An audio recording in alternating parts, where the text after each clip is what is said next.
This is now the 24th part on emergencies in first aid, and we'll talk about bites and stings. Starting with dog bites, a dog bite and other animal bites carry with them two serious risks. The first being rabies. The virus is going to be transmitted in the saliva of the dog or the other animals. The second complication is tetanus. All dog bites should therefore be examined by a doctor, right, to cater for this tetanus. Treatment of dog bites includes cleaning the wound well with soap and water. Flush the water with Flush the wound with water. Put a clean dressing over the wound and also keep the victim quiet and still until seen by a physician. Right? That is what you want to do to be able to help. Okay. Find the dog and tie it up for 10 days. The dog will die during that time if it is rabid. Okay? If this dog has got it can spread those rabies. If it is tied for 10 days, it will be able to die. Right? Another thing that you want to do is a bite without provocation is a strong indication that the dog is infected. While you are just moving yourself without doing anything, the dog just comes and bites you. That will mean this dog is infected. Okay, so if the dog is rabid, the victim must have rabies vaccine. Take the victim to the hospital after that happens. All right. So bites and stings now.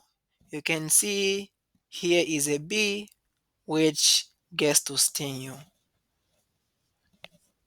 So starting with human bites that break the skin may become seriously infected because the mouth is heavily contaminated with bacteria. You know, we have got normal flora and just a lot of other bacteria. So you're supposed to flush the wound with water and clean it with soap and water. Place a dry dressing over it. Take the victim to the hospital. Okay. How about scorpion bites? What will be the signs and symptoms that there is a scorpion bite? There's going to be severe local pain immediately after the bite. It's local, and then there's going to be red and edematous wheal. So there's going to be some kind of raised area on skin like that. That's like an edema.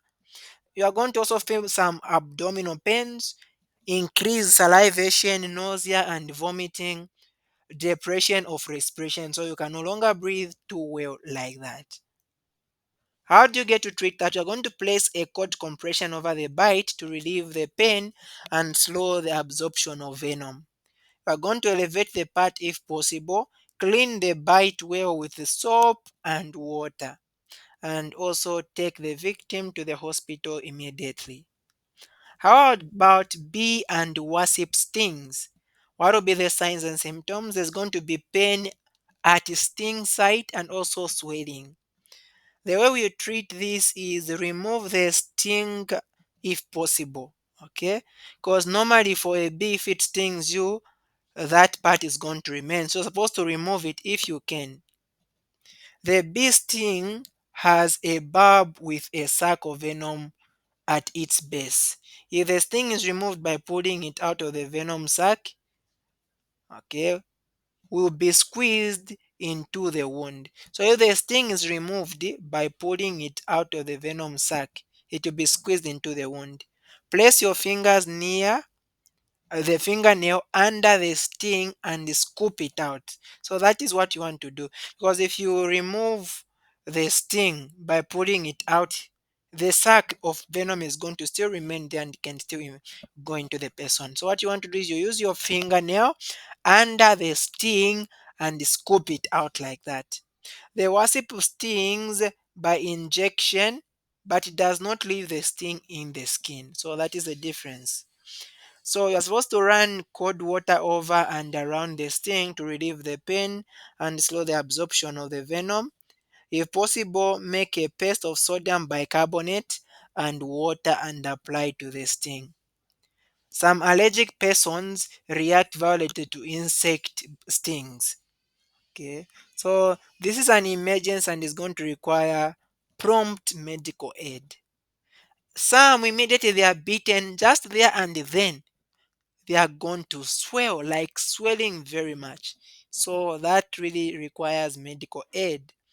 The victim may swell, the airways may then become obstructed, and the victim will require a tracheostomy. So, tracheostomy, as you can see in this picture, you want at least to open up airways so that there is air getting to flow because there is blockage of the airways on top there. So these victims, unless very young, may know that they have this reaction and request that you get medical help as soon as they are stung.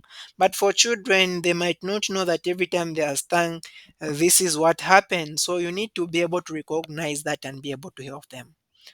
How about snake bites? Not all snake bites are poisonous. Fear actually may cause similar symptoms such as a cold, clammy skin, feeble pulse, and rapid shallow respiration. Just a fear.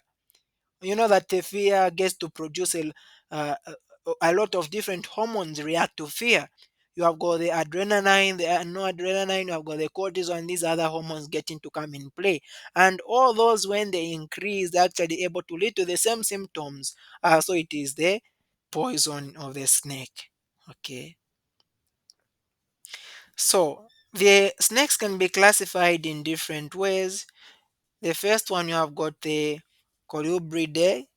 These snakes like to hang on and chew to inject the venom. So they are going to hang and chew to be able to inject the venom. The venom is hemotoxic. That means causes bleeding by interfering with the blood clotting mechanism. So meaning that your intrinsic pathway and your extrinsic pathway, which is involved in blood clotting, will not be able to work. So blood will just be lost like that. So signs and symptoms that you've been bitten by such a kind of snake: there's going to be moderate pain, moderate bleeding at the site, dizziness, nausea, severe headache within 1 hour of bite, bleeding under the skin and internally. It's going to be seen in saliva, vomit, urine, and also feces. Okay. Another type of snake or classification of snake is Elapidae.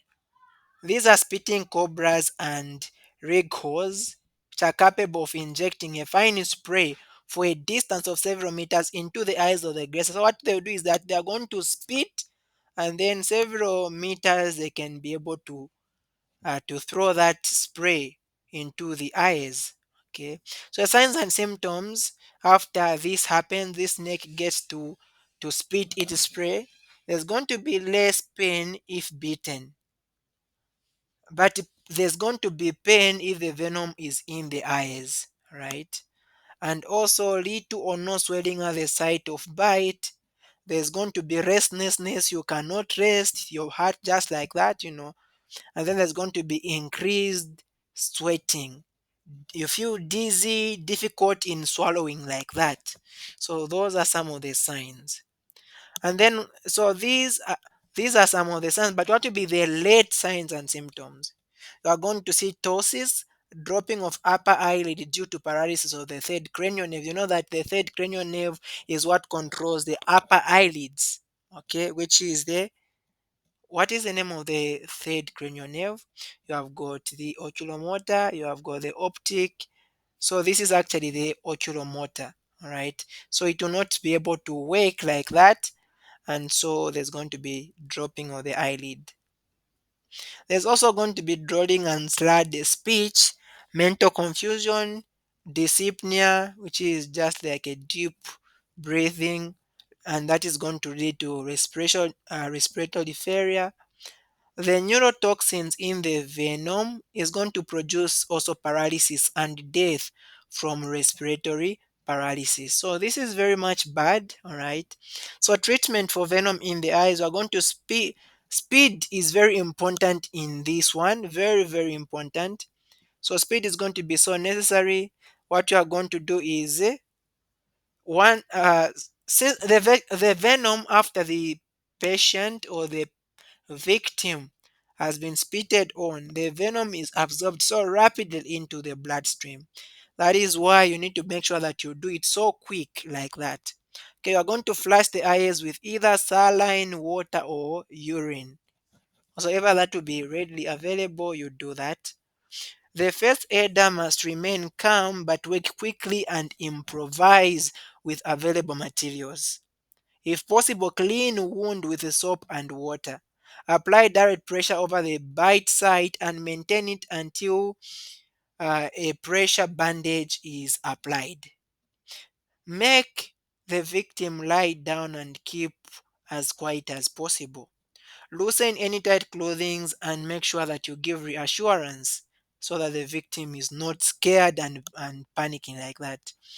Apply pressure bandage except in cases of swollen viperine bites. Okay, you make sure that you apply pressure bandages. So for these viperine bites, it restricts the blood vessels, preventing oxygen from reaching the body tissue, causing increased tissue necrosis. So already this bite leads to swallow. Someone is swollen, meaning that the blood vessels have been constricted. If you apply again a pressure bandage, you are going to constrict blood vessels all the more, and then there's going to be necrosis, the death of tissue. You are going to immobilize the limb with a splint. So you make sure that you use a splint and make sure that the limbs are not moving. Transport to the hospital, moving the victim as little as possible. Take the snake or the head of the snake with you for identification. Obtain pertinent information from the victim before or on the way to the hospital, as he may not be able to give it later on. So when you can, make sure that you collect information what happened, or maybe they can identify the snake in case it is no longer there, it ran out or something like that. So this is very important, especially for the purpose of identification if you have not been able to catch the snake. Okay. Continually check for the level of consciousness of the victim and that he is breathing. Commence artificial respiration or CPR as indicated, as we talked about already, if the patient is not breathing or something is wrong like that. You need to place them in a semi-recumbent position as necessary, right? There's also an antivenom that can be used. It's just that it is expensive. It will keep for years if stored as it will keep for years if it is stored as instructed. It goes cloudy when unsuitable. You know that okay, it's now not useful. The antivenom must be refrigerated but not frozen. It is almost never too late to give it. It's not too late, almost never too late to give the antivenom. All right, so that is going to be it. And in the next class, we'll talk about foreign body or liquid